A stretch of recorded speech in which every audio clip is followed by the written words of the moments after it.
Sherlock Holmes considered himself as the only unofficial consulting detective, and rightly so. In point of fact, Holmes worked outside the law. If he'd been a policeman working for Scotland Yard, he would certainly not have had the freedom that allowed him to use his unorthodox methods. This both pleased the police and frustrated them. Pleased them because he almost invariably let such men as Inspector Lestrade and Inspector Gregson take the public recognition for a case that he had solved. Frustrated them because he could literally work on a case using his own specialized abilities while they had to stay within prescribed limits. Yet Holmes did respect the law, for he was in fact an amateur, and felt it best to have a healthy relationship with the professional police. This encouraged such men as Lestrade and Gregson to bring various unsolved crimes to him for his solution. His freedom outside the restraints of the law allowed him to assume many roles in disguise and to work with Watson as his accomplice. Excellent examples of this kind of work can be found in such original stories as A Scandal in Bohemia, The Man with the Twisted Lip, and The Illustrious Client, to name but a few. He often broke open safes to get information, set fires to force some action out of an individual, such as Irene Adler, or broke into homes in order to gain access to information that would lead to the solving of the crime. Any admonitions by the police were soon dropped when Holmes produced the criminal or solved the crime. Most of this work was done by Holmes and Watson in London or various other parts of England. In The Waltz of Death, Holmes and Watson find themselves in Vienna on a case. Now here, on foreign territory, and completely outside the orthodox methods of the English police, Holmes had even more free rein. He still used his brilliant sense of deductive logic, but now he did not have to worry about reprimands from Scotland Yard. And besides, there was new excitement for Holmes when he could deal with murder from other than the English criminal. Join me now as we present Sherlock Holmes and Dr. Watson in The Waltz of Death. Petri Wine brings you Basil Rathbone and Nigel Bruce in the new adventures of Sherlock Holmes.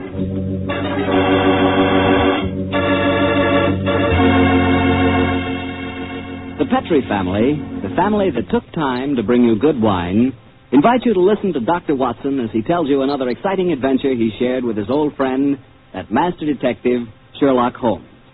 And as for me, well, I'm going to tell you about a swell idea. The idea of serving Petri California sherry before dinner. Tomorrow night, just before dinner, instead of that last-minute rush, take it easy. Pour yourself a glass of Petri sherry. Now, if you'll do that just once, I wouldn't have to say another word about Petri sherry. You'd be a customer for life. Because Petri sherry is good wine with a capital good. Judge that Petri sherry any way you like. By its beautiful amber color, its heart of the grape aroma, or by the best test of all, its flavor. Petri sherry is delicious. And you have a choice of two kinds, Petri regular and Petri pale dry sherry. If you're not sure which you'll like better, try them both. Don't buy one, buy two. But remember, always buy Petri.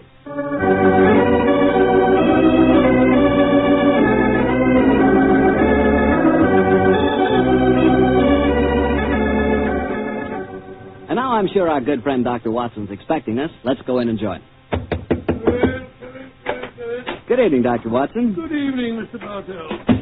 All set for tonight's story? Yes, my boy, I'm all set, as you put it. It began in Vienna in 1889. The old Vienna of bright lights, lovely ladies, and lilting music. What were you and the great Sherlock Holmes doing there, Doctor? Mr. Bartell, what were we doing there? Yes, sir. Were you just taking a trip? Oh, in those early days of our association, we didn't have either the time or the money for trips. No, we were in Vienna at the express command of the Emperor Franz Joseph. It was in October, I remember, that we arrived in the city, and for several days we were forced to cool our heels awaiting the imperial pleasure. And on one of those idle evenings, at the good services of our friend the Chief of Police, Andrew Frano, secured us an invitation to a resplendent ball that was being held at the palace of Princess Stephanie von Kram. It was an incredibly colourful spectacle, Mr. Bartell. The string orchestra high in the gallery of the Palace Ballroom played a haunting Strauss waltz, while on the floor below, the cream of Viennese aristocracy swayed and glided gaily to the lilting music. I can remember the picture so well, Mr. Bartell, as Holmes and I stood there talking to the chief of police, Count Caprano. A colourful scene, is it not, gentlemen? By George, yes, Count Caprano. It must be a real holiday for you and Mr. Holmes. What makes you say that, Watson? Well, it's hard to think of the criminal world when one looks at such a gathering. And yet Count Perfano knows as well as I do that the criminal is not confined to class or environment. Indeed, no, Mr. Holmes. I can assure you that every guest here tonight has been scrutinized as he entered. Yes, I imagine that many plainclothes men are present in this room now, aren't they, Count Perfano? Oh, yes. We take no chances. I suppose you can't afford to. There's enough jewelry being worn here tonight for a king's ransom, I should say.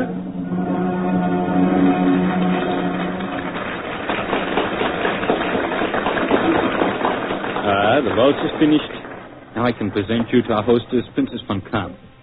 Stephanie, my pigeon. My pigeon must know the princess pretty well. Yes, I'm glad to see that in Vienna the profession of criminal detection carries no social stigma. Allow me to present you Mr. Sherlock Holmes, Dr. Watson, the Princess Stephanie von Kamp. I'm very honored Your to meet Highness. you, Your Highness. I'm most happy to meet you, gentlemen.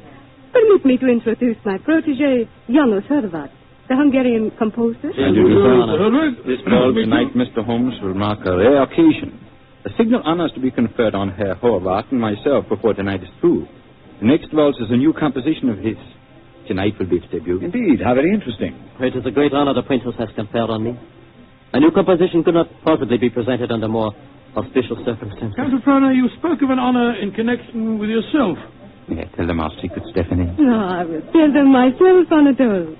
After your waltz has been played, Janos, and Anatole and I shall be the first to have the privilege of dancing to it, my father is to make a public announcement.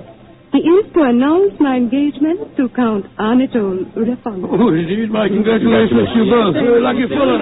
Am I not the luckiest of men? Is she not exquisite? I, the gay man of Vienna, the cavalier who swore that no one woman would ever capture him. I confess it, gentlemen, I'm in love. Oh, but I pity you. Even the great waltzes of old Vienna could hardly be worthy of this moment. Oh, Anatole, you are a born flatterer. Oh, come, the waltz is about to begin. I shall see you gentlemen later. Auf Wiedersehen. Auf Wiedersehen. Well, The orchestra is tuning up, Herr Horvath. I imagine this is a great moment for you. A very frightening one, I assure you, my friend. In a few minutes I shall know whether my new work is to be crowned with success or failure. Count Caprano is leading the princess to the center of the floor. The conductor is raising his bottle. This is your moment, Herr Horvath. Good luck. Pray for me, gentlemen. Pray for me. There they go, the princess and Count Caprano. They're starting the waltz. Ah, they make a striking pair, don't they? Here come the other couples out on the floor. Charming. Quite charming. It reminds me of... Great Scott, that happens to reform the sun. The princess! She's been shot. Come on, Watson. Out of the way, please. Out of the way. Count Perfano. What happened? Stephanie, Dr. Watson, see what you can do for her. Count Caprano, there's nothing I can do, I'm afraid. She was shot through the brain. She died instantly. Stephanie is dead. Stop that devilish music. Lock all the doors. There's a murderer to be found.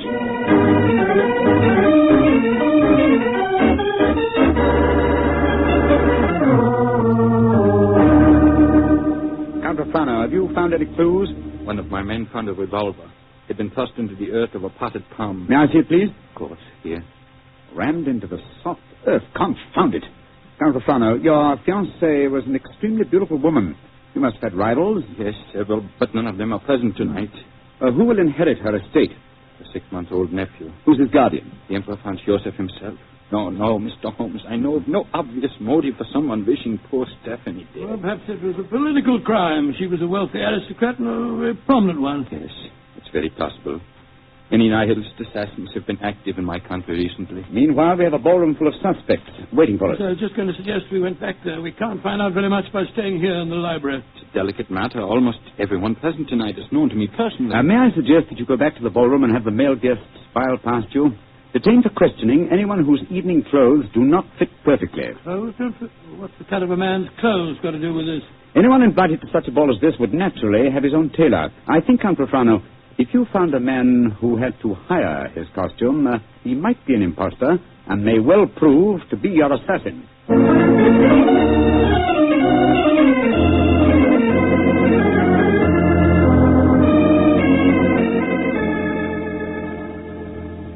Well, Mr. Holmes, your plan has not been effective so far. You find one Englishman who is unusually badly dressed, and what do we discover? He's an English milord whose luggage was lost on the train. Yes, and the second suspect proved to be a perfectly respectable Viennese doctor whose nasty little child had taken a last-minute snip at his tailcoat with a pair of scissors. And the third was poor Horvath, the composer, who cannot yet afford a good dress suit, eh? Well, Count Profano, why not have the next suspect shown in? Yes, of course. Schober, bring in the next man. Ja, Herr Baum. Kommen Sie herein, bitte. Ein bitte, what a frightful-looking fellow. Your name, please. My name is Gruning. What do you wish with me? Gruning? Your name was not on the list of invitations. One moment, please. Let me see your right hand, Herr Groening. You have no right to touch me. Where did you get these fresh earth stains? Your right thumb is pitted and the nail is full of dirt. What does that poor policeman... Not a short while ago, you tried to hide your revolver by ramming it into an earth-filled flower pot. You know that revolver, please, Count Profano. It will be easy to compare the samples of earth. It will not be necessary. Well, you admit that you murdered the princess tonight, then? Certainly, I admit it. Why did you kill her? She was an aristocrat. She was an oppressor of the poor. I'm glad I killed her. One day, I and my party will kill all of you filthy aristocrats. Profano, put down that revolver. Shoot him like the dark he is. No, Count Profano. Even you can't take the law into your own hands. Why do you not shoot me? I'm not afraid to die. Have him taken away, Schober. Nehmt den Hund ins Gefängnis. Thank you for stopping my hand just now, Doctor. But when he spoke of Stephanie that way, I could have killed him just as he killed her. Very understandable impulse, sir, but one that would have ruined your life.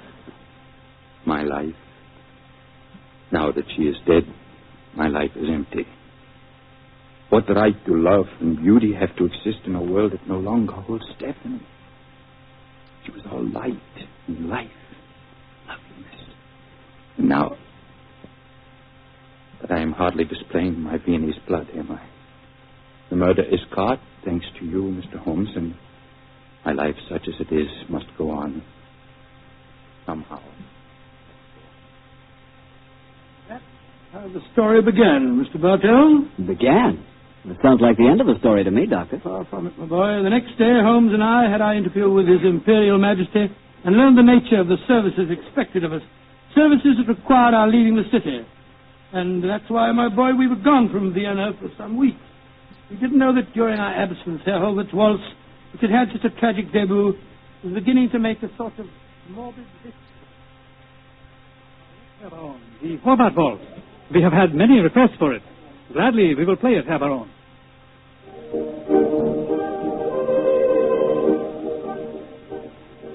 Isn't that the Horvath Waltz we are playing? Yes, my dear, and she was walking onto the floor to dance to it. Leah Mollenstein, the actress. A beautiful creature. Are you trying to make me jealous, Hans? Gott in Himmel, it's Leah Mollenstein! She's been shot!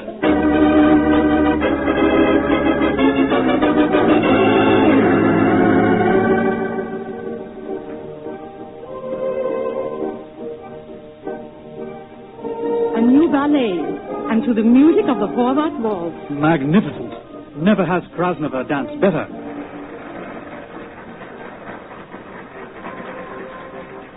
Have you ever seen such exquisite pirouettes?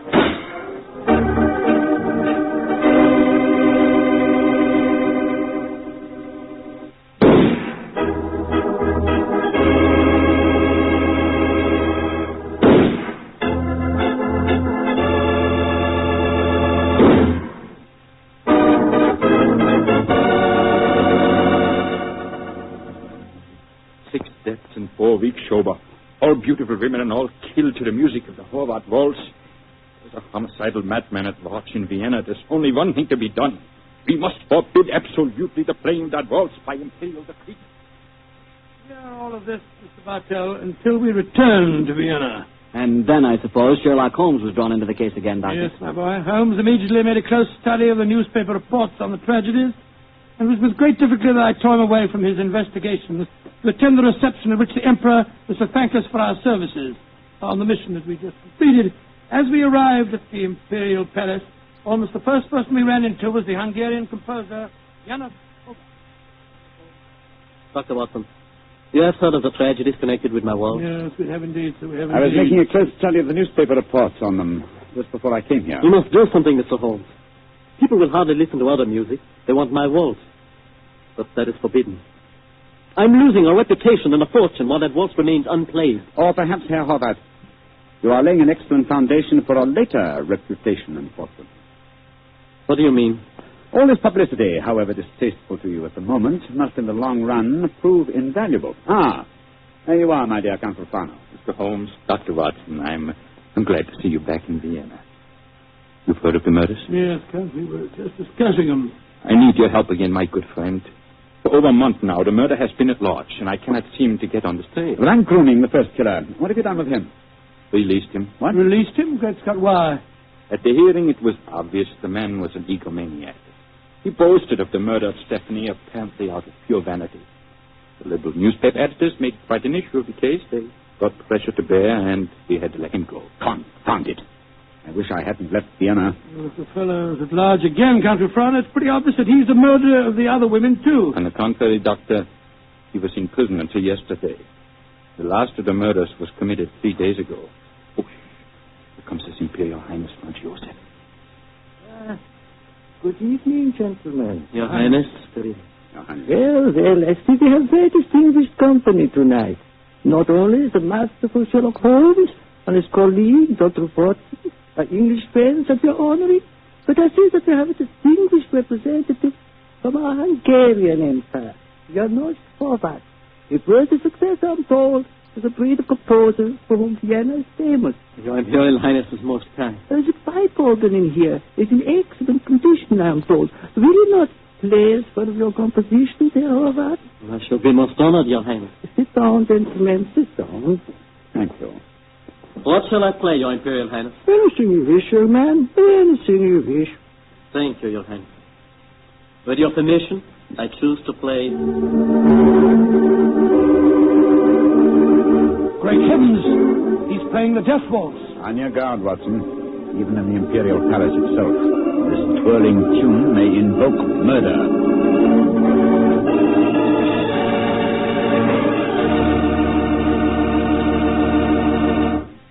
You'll hear the rest of Dr. Watson's story in just a second, which just gives me time to remind you that if any one wine could be called the perfect wine for almost any occasion, that one wine would be Petri California Sherry. Petri Sherry is not only a fine before-dinner wine, but it's wonderful after dinner, too. And, of course, when you're entertaining or when guests drop in, whether in the afternoon or evening, there's nothing better than a glass of Petri Sherry. And it's comforting to know that you can serve Petri Sherry proudly, because the name Petri is the proudest name in the history of American wines. Dr. Watson, you certainly left me hanging on a cliff that time. You broke off your story just as the Hungarian composer started to play his ill-fated waltz to the Emperor Franz Joseph. What happened? At the time, my boy, fortunately, nothing happened. Jehovah completed his composition without apparent incident, and shortly afterwards we attended a banquet that was given in our honor. A banquet that concluded with a rather curious ceremony in which the Emperor presented Sherlock Holmes with a medal to commemorate his services. What anything was. Never mind about that. Finally, it was shortly after 10 o'clock, I remember. Holmes and I, together with Count Rufano, left the royal chambers and started to descend the spiral staircase leading to the main hall.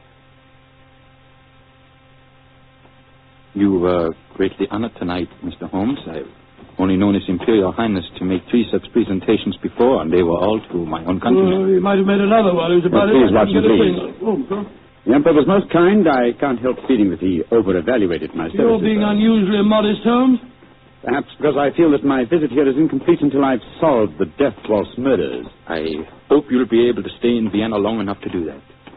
I confess I am at my wit's end. I've been giving the matter a great deal of thought, Count Rufano. I have a plan for trapping the killer. It's in rather an embryonic stage at the moment, but over a few pipes at the hotel tonight, I expect to develop it thoroughly. I shall call at your office in the morning and explain it to you. I shall be awaiting your visit eagerly. One more of these murders in the newspaper outcry might become so loud that I should have to resign my post as chief of police. Well, when Hobart made that daring gesture and played the death waltz tonight, it proved one thing. It's not infallible. The death of a beautiful woman doesn't always follow the playing of the melody. Very true, Doctor, but... Watson. Yes, sir? Strike a match, will you? Huh? There's a figure here slumped on the landing. It's got it. Body of a girl. And a very beautiful girl, too. Shot through the forehead. You were wrong, Watson. The death waltz is infallible, but I swear to you that the killer has struck for the last time.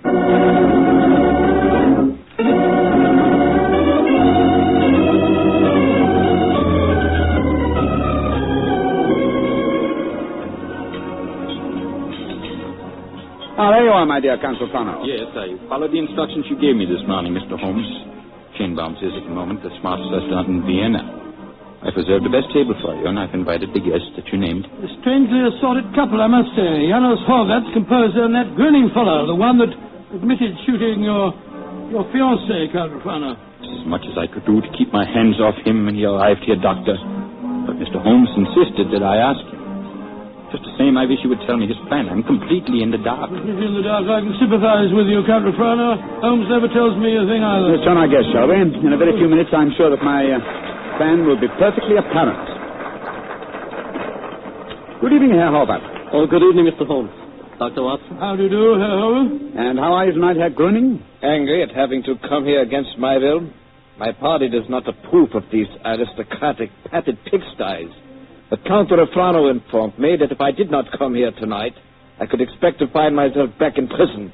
How could I resist such a persuasive invitation? Ah, here comes the third guest for our table. I met her at the hotel a few hours ago. Miss Banks, I'm so glad that you were able to come. Hello, Mr. Holmes. I didn't know this was going to be a party, but I couldn't be happier. Allow me to present you, Count Rufano, Dr. Watson, Herr Horvath, Herr Gröning, Miss Barbara Banks from the United States of America. How do you do, Holmes? I wish I knew what you're up to. And how can a young American girl afford to come to Vienna, may I ask? Of course you can ask. My father made a lot of money, and he wanted me to have the advantages he never had. Your father made money because he ground the faces of the poor. Oh, my father never ground a poor face in his life. He was a capitalist. I spit on him. Oh, that's rather unfriendly. And also, geographically speaking, something of a problem. You see, he's living in Wyoming. You make fun of me. Only because you made fun of me. Mr. Holmes, I did as you asked me. I'm very grateful, Miss Banks. The orchestra leader didn't want to play it. He seemed scared. But I waved a lot of money in front of him, and I promised to pay the fine as well. Splendid. Great Scott, I see it all now. So do I. You persuaded Miss Banks to bribe the orchestra leader to play. My waltz. My forbidden waltz? Yes, Herr Horvath. I thought that if the request came from a young American, it might seem quite reasonable. Particularly if the requests were accompanied by American thalers ground out of the faces of the poor. You are being unpleasant to me, aren't you? Playing it, your waltz, Horvath. The death waltz. Mr. Holmes, this is against the law. The Horvath waltz is forbidden by imperial decree. True, nonetheless, my dear Count, I implore you not to arrest the orchestra leader until after the waltz is completed. In which case, since I requested it and it's still playing, I'd like a partner. Will you dance with me, Count Rufano? I'm sorry, Miss Banks, but for this melody I shall never dance again. Oh. Well, how about you, Dr. Watson? Oh, I'd like to very much, dear, but I'm afraid I'm not as light on my feet as I used to be. In any case, I was never much of a hand at the waltz. The polka's more in my line. Dear me, I'm getting an inferiority complex. Oh, please do not, Miss Banks. You'll observe that the general public seems singularly unwilling to dance, too. Not one couple has ventured onto the floor. How can you blame them? The waltz with Horvath may mean death. How can you blame them? I'm not afraid. After all, Herr Horvath, it's your own music. I'll dance with you. You're most kind, Miss Banks, and courageous. But to be a partner of the only woman on the floor would mean ruin. An admission of failure. My third refusal. I'm a wallflower. No, my dear Miss Banks, the aristocrats, they're afraid.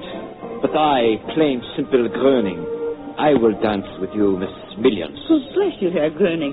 And I assure you my father does not grind the faces of the poor. He does grind the faces of the poor, this I know. Stop her, it's suicide. I think not, Herr Horvath. I think so. And I'll not stay here to watch it. Where the devil's he off to? Do not worry, Doctor. I should keep an eye on him. Yes, and we'll keep an eye on both of them. Come on, Watson. Horvath is leaving the room. But as Count Rufano has deserted his trail and has slipped behind one of those pillars. Good Lord, he's drawing a revolver. Exactly, Watson. He's our man. Put down that revolver, Count Profano. Put it down, I say. He's turning it on himself. Count Profano!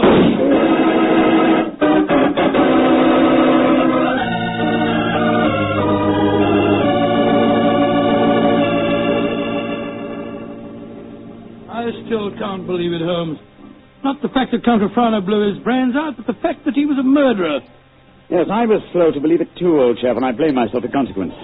Two things should have been instantly apparent about the madman who killed beautiful women when he heard the Horvath waltz.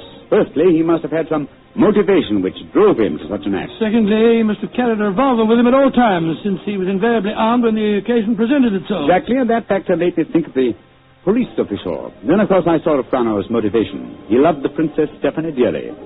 Her death in his arms was a psychological shock that was more than his mentality could stand. And when he heard that music, it reminded him of the dead princess and forced him to kill. That's right, old fellow. You will recall that what he said to us after his fiancée's death. What right do love and beauty have to exist in a world that no longer holds Stephanie? When he heard the music, he couldn't bear to think that other loveliness existed, and so he destroyed it.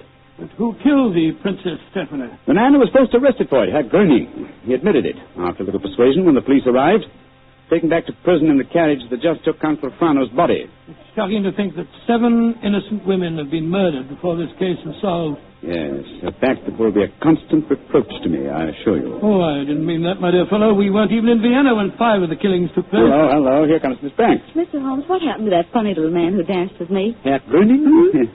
He went to prison, Miss Banks. He was a murderer. Well, I must say this is a strange kind of a party you asked me to, Mr. Holmes. One of the guests blows his brains out, and the other, the only man who danced with me, turns out to be a murderer. Oh, I see now why Father sent me to Europe. An evening like this could never happen in Wyoming. Look. Herr walking out in front of the orchestra. Ladies and gentlemen. Listen. Ladies and gentlemen, I almost thought of a wish to assure you, upon the word of the great English detective Sherlock Holmes, that never again shall my new waltz be an accompaniment for murder. Henceforth, its melody will be for life and love and laughter. I have ordered a bottle of the finest Potay sent to each of your tables. Raise your glasses and praise me as I now conduct my waltz. Free at last from the kiss of death.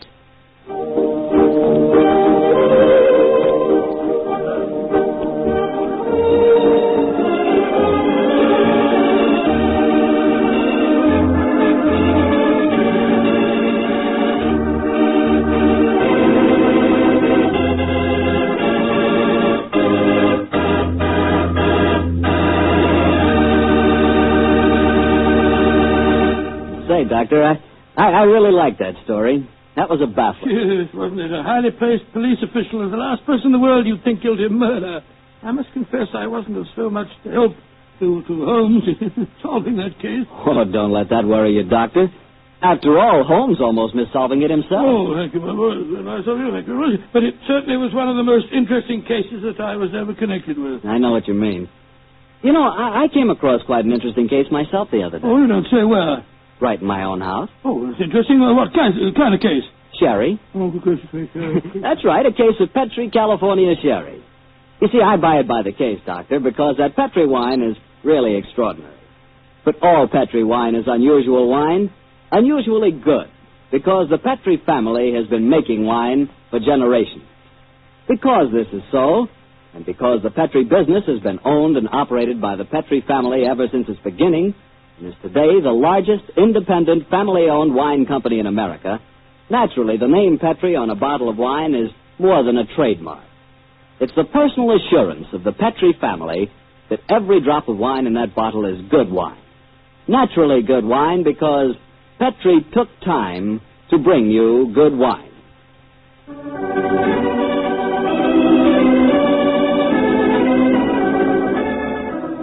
Tonight's Sherlock Holmes adventure was written by Dennis Green and Anthony Boucher and was suggested by an incident in Sir Arthur Conan Doyle's story, The Adventure of the Illustrious Client.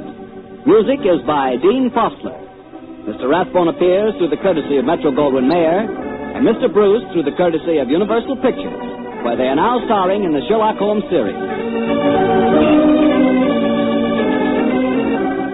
The Petri Wine Company of San Francisco, California, invite you to tune in again next week, same time, same station. Sherlock Holmes comes to you from our Hollywood studios.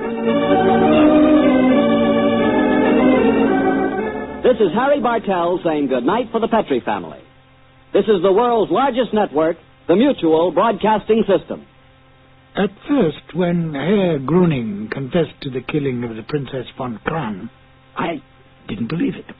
When the other women were killed, I felt sure that Herr Gruning was innocent. I at least suspected Count Refrano of having committed the other murders. But then, that's exactly what Dennis Green and Anthony Boucher wanted, don't you think?